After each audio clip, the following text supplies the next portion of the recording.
Hello friends and welcome to this video on Authentic English, and today we are going to discuss the poem The Cold Within, written by James Patrick Kinney. So this poem was written in the 1960s. The exact date of the composition of the poem is not known because this poem was initially not very popular.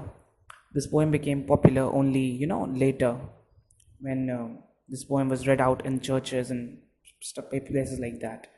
So The Cold Within was written in 1960s by the American poet James Patrick Kinney. The poem wasn't very popular initially, but eventually it gained a lot of popularity and became popular all over America.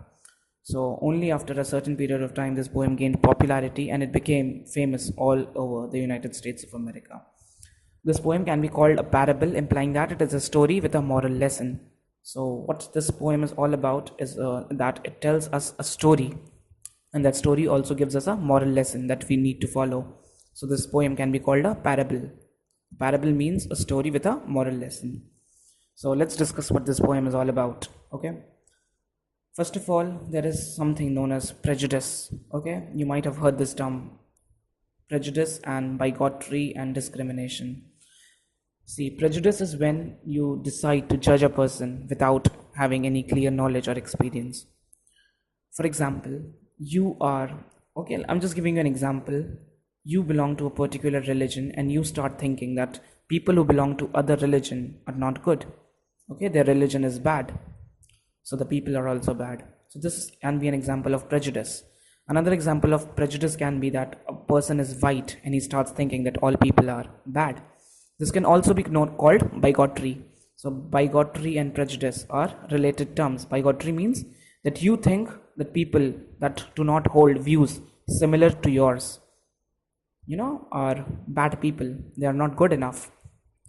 So it's like that you are intolerant towards people who are different from you. So discrimination, bigotry, prejudice.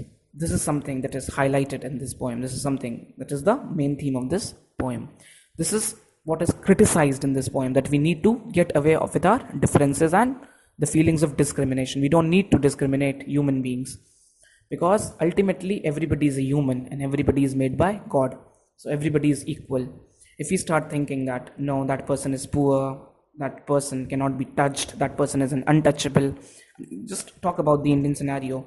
Okay, sometimes there is a lot of religious tolerance, especially during the time of festivals. Okay, so intolerance is something that is a part of the human nature and it exists all around the world. And in this poem, the poet in a kind of way asks us to get rid of this intolerance and accept people the way they are. Just because you belong to a particular religion does not mean that the people of other religion are bad. Just because you are white does not mean that black people are bad. And just because you are rich does not mean that you cannot interact with poor people or they are below your class. We need to end all this process of discrimination, all this racism, all this bias. So this is what is criticized in this poem, and this is what this poem is all about. This is the moral that this tale will give to us. Okay, so let's discuss what this poem is all about. The poem criticizes prejudice and discrimination, that are evils which make humanity diminish. Okay, so these things, prejudice, discrimination, they leave no space for humanity. If you are a biased individual, you will not have any humanity. For example, a person who does not share your own views is suffering, you will leave him alone to die. You'll think that let him die. Okay, why should I care for him? Something like that. So this is what is criticized in this poem with the help of a story. We'll discuss what the story is all about. Prejudice and the ideas of discrimination not only decrease the feelings of love and sympathy, but can often be harmful to the persons who possess them. So they are not only harmful for other people, okay, but they are also harmful for the person who keeps these kind of things in himself. If you are a prejudiced person, you'll definitely not be happy seeing others prosper. So they are harmful to the person who possesses them as well. The poem gives out a message to set aside our prejudices and begin to look at people equally and without partiality. So the main lesson that this poem gives to us is that we need to look at people equally. We need to consider people equal. If somebody does not share your own views, if somebody is not like you, that does not mean that you have to differentiate that person. That does not mean that you have to discriminate and keep that person away. That simply means you have to have a broader outlook and consider that Okay, it's fine, he's equal. I'm going to still accept him the way he is. The poem also criticizes racism. Racism, is the difference. It's the particular thing that was made popular in America and South Africa, in which the white people thought that they were superior to the blacks.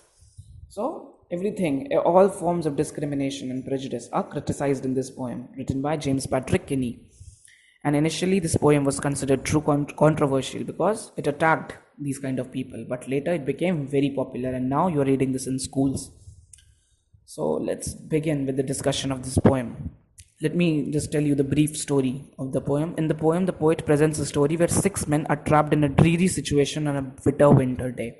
So there are 6 people who are trapped at a place on a winter day. It's very cold. Okay, it's a very cold day, and 6 men are trapped. They have no escape. They are all sitting by a fire which would die soon if more logs of wood are not added to it. The 6 men are at that place and they are sitting around a fire. A fire is burning, and that fire will die soon if more logs of wood are not added to it.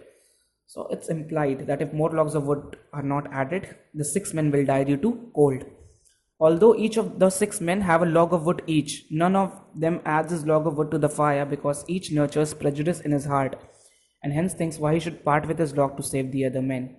Now what happens in this poem is that there are all sorts of men, these 6 men. One of them is poor, one of them is a Christian, one of them is white, one of them is black. So all these people have kind of a prejudice in their heart against the other person. The rich man thinks that why should he help the poor man thinks why should he help the rich, the priest thinks why should he help people who do not belong to the church. So all these people have the feelings of discrimination in their heart, and they are sitting by this fire which is going to die out soon if more logs of wood are not added to it. What happens then is that each of these 6 men have a log of wood with them, but none of the 6 men add their log of wood to the fire to keep it burning. They decide to keep the logs of wood with them because, as I told you, they nurture prejudice. The rich man thinks that if he adds his log of wood to the fire, he'll be helping the poor. The white man thinks if he adds his log of wood to the fire to keep it burning, the poor man will, the rich man also will be benefited. The black person will also be benefited. So all these people nurture prejudice against each other. So because of these prejudice, none of the 6 men add their logs of wood to the fire, and the fire dies out, and all the 6 men die due to cold. So this is the lesson that comes out of the poem. Although each of the 6 men have a log of wood each, none of them adds his log of wood to the fire because each nurtures prejudice in his heart and hence thinks why he should part with his log to save the other men. For example, the white man does not want to save the black, the rich man doesn't want to save the poor, and so on. Eventually the fire burns out and all the men die due to cold. The poem ends with the line, they died from the cold within. So not just because of the cold that was outside, not just because of the cold weather, but also because of the hatred that they nurtured in their hearts, they die. So this is the lesson of the poem. Very beautiful poem, very educational, and we all need to follow it. So all these poems hold a lot of importance today, and that is the reason why they are presented to us. So this is the lesson that is, brought out from this beautiful poem, that these men, all of them nurtured prejudice against the other, so did not even care to save themselves. There was so much of hatred and so much of bias against the other that they themselves died. Not one of the men was good enough to part with his log of wood and keep the fire burning. So all the men died. So this is what happens. This is what the tale tells us, that if you are, a bad person, you're definitely not going to, you have nurtured all these bad things in yourself, you're definitely not going to be happy. Okay, so prejudice and bigotry, as I told you, prejudice means preconceived opinion that is not based on reason or actual experience. Okay, you have a preconceived opinion that people of this color are bad, people of this religion are bad. Bigotry, intolerance towards those who hold different opinions from oneself. Both bigotry and prejudice are criticized in this poem. Let's begin with the explanation of this poem. Okay. 6 humans trapped by happenstance in bleak and bitter cold. Each one possessed a stick of wood, or so the story is told. So the poem begins with a situation that 6 humans are trapped by happenstance. 6 humans are trapped coincidentally in bleak and bitter cold. So 6 humans are trapped in a very cold place by coincidentally. Okay, so 6 men are trapped somewhere. They do not have any escape. Each one possessed a stick of wood, or so the story is told. Now it's like the poem is pointing out to an old story. Okay, the poet says that each of the 6 men had a log of wood with them. Each one possessed a stick of wood, or so the story is told. That each of the 6 men had a log of wood with them. Their dying fire in need of logs. The first man held his back, for of the faces round the fire he noticed one was black. Okay, now another thing is pointed out in the second paragraph, that the fire was dying. The fire would not continue to burn much longer because the logs were all burnt out and their fire needed more logs of wood. So in the first stanza it was pointed out that all these people possessed a log of wood. Okay, the first man held his back, for of the faces round the fire he noticed one was black. Now one of these 6 men was white in color, was a white person. Okay, and he noticed that one person was black. So he did not want to part with his wood. He withdrew. So he said that he just did not want to part with his log of wood. He kept the log of wood with himself because he noticed that one of the men around the fire was black in color. So there was so much of racism in this white person. There was so much of hatred against the black in this white man that he did not add his log of wood to the fire just because the black person would be benefited. So he's not even thinking about benefiting himself. All that he was thinking about is the feelings of hatred, the feelings of discrimination and racism in his heart. Okay, so the first man does not put his log of wood into the fire because one of the persons that was sitting around the fire was black in color. And their fire was going to die soon without logs. This is what is pointed out. Okay, so let's now move on to stanza number 3. The next man, looking across the way, saw one knot of his church, and couldn't bring himself to give the fire his stick of birch. Now, this another man belonged to the church, so he was a very religious person. Okay, so he was a religious man. Now he saw that none of the people who were sitting around the fire were belonging to the church. None of them were religious people. So he also did not put his log into the fire. Okay, and couldn't bring himself to give the fire a stick of birch. Now bigotry is brought to light here. We understand that all these people can't get over discrimination. Okay, so everybody is nurturing discrimination in his heart, and none of these men can get over the feelings of bigotry and discrimination. Bigotry, as I told you earlier, is intolerance toward people who are not the same as you are. So this priest is a religious person, and he notices that none of the people that were sitting around the fire are religious. So he does not, part with his stick of wood because he thinks, why should he benefit people who are not like him? So you can see that belonging to the church, it's only ironic that he is nurturing so much of hatred in his heart. The third one sat in tattered clothes. He gave his coat a hitch. Why should his log be put to use to warm the idle rich? Now the third person is a poor person. He's sitting in tattered clothes, that is torn clothes. His clothes are torn. He gave his coat a hitch. Now probably he's feeling colder than anyone else because he's a poor person and his coat is torn. So he gave his coat a hitch, maybe to prevent himself from the cold weather. Why should his log be put to use to warm the idle rich? Now he thinks that why should I, warm these rich people? I am a poor person. Why should I, when they are not giving, why should I give? Okay, this is the feeling that the poor man is nurturing. So if this poor man had been rich from the heart, he would have put his log into the fire and saved everybody. At least the fire would have continued longer. And looking at him, the other people would also have perhaps added the woods. But this does not happen. So he also withdraws from putting his log into the fire. So difference between classes, the rich and the poor. So again, this is highlighted. The rich thinks that why should he warm the poor? So all sorts of discrimination are highlighted in the poem. It's the society that creates all these discriminations, that the rich and the poor. And that is the reason why humanity dies in the face of all these discriminations. So this poem is so educational, so good, that in the face of all this education, all this discrimination that the society has created, we forget what humanity is. See, humans are not helping humans just because of these stupid differences. It is teaching you all young people not to nurture these ideas ever. or even if you are stupid enough to nurture them, never forget what humanity is in the face of them. The rich man just sat back and thought of the wealth he had in store and how to keep what he had earned from the lazy, shiftless poor. The word shiftless means lazy and ambitionless. So the rich man thinks that he has earned a lot of wealth perhaps through his hard work. Now why should he, waste what he had earned on the shiftless poor? Why should he care to help the poor? He is not going to help the poor. It's all the wealth he has earned through himself. You can see that he might be a rich person in wealth, but is so poor in all the other aspects. Okay, he's such a disgusting person. He's so disgusting that in spite of having so much, he's not ready to part with just a log of wood. So what is the benefit of being such a rich person when you can't be helpful to anyone else? He's so selfish. So all the bad things, all the vices that consume humanity are highlighted in this poem and are criticized.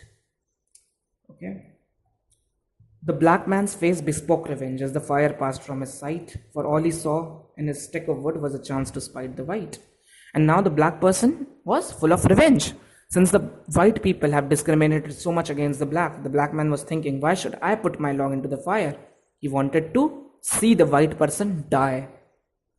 Okay, so the feeling of revenge is exceeding the feeling of saving oneself. You can see this is such a poisonous idea. So the poem might sound very simple, but the ideas that it is giving are extremely important, extremely significant, and they are extremely significant even today.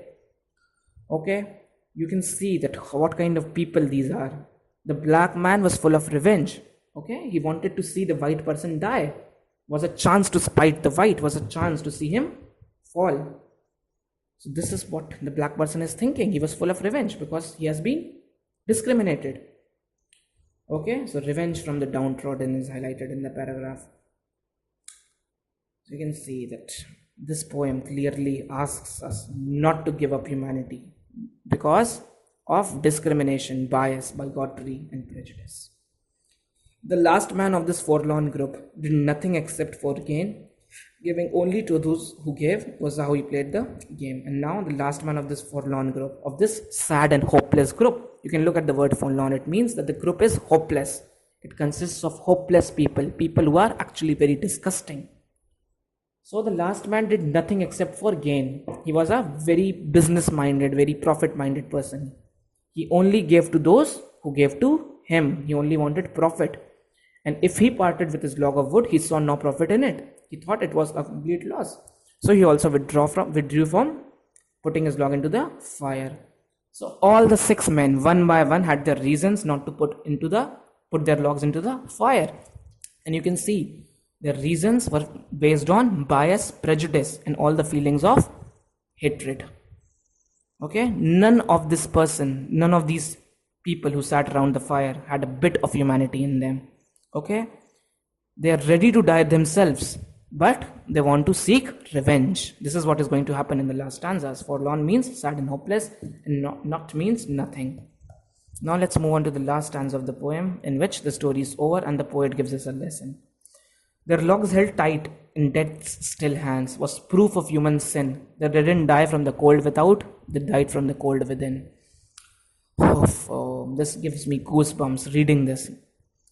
So they all were dead, and they were clinging the log of wood on their hands. Okay, had they put that log of wood to use, they would have been alive. So their logs held tight in death's still hands. So these logs of wood that were held tight in their hands was a proof of human sin. Okay, this was showing their sin, that how these people have died. They didn't die from the cold without, they died from the cold within. Okay, so they did not die from the cold weather outside, but they died from the cold within. Okay, so there is another poem which is very short. I want all of you to read that poem, Fire and Ice by Robert Frost. Okay, so if you can read that poem and you can connect with it, it's going to be very helpful. Fire and Ice by Robert Frost. Do read it. It's a very small poem. So this cold within actually means the feeling of hatred, the feelings of discrimination that these people nurtured. Means that these people had hatred within them. Cold can often signify hatred. So this hatred within these people led to their death and led to a sinful death. Do you think God will forgive them? These people did not have humanity in them, and all they could think of was bias, prejudice. They did not even decide to save themselves. Okay, they died them. Each person died himself just because he did not want to see other benefited. Is this humanity? Is there any feeling of altruism here? A complete no. There is no humanity, no altruism, no sacrifice, nothing. These people were not human. They were worse than animals. Even animals save people. Even animals have a bit of humanity in them. They are ready to save the people of their group. But they sadly were much worse than animals in the form of humans. So this is what is told. Ironically, all men die of their sins. The sin of discrimination that brought in hatred and killed humanity. So the poet asks us that we need to get rid of all these sins. We need to get over bigotry and all these things. It's very important, guys. And we, being young, especially need to understand this. That there is no space for bigotry, prejudice in a world that is humane. So never nurture such ideas in your brain and be a good person. So this was the explanation of the poem. Very beautiful poem. If you have any questions, you can ask in the comment section below. Thank you so much for watching, guys. Subscribe to the channel and bye-bye.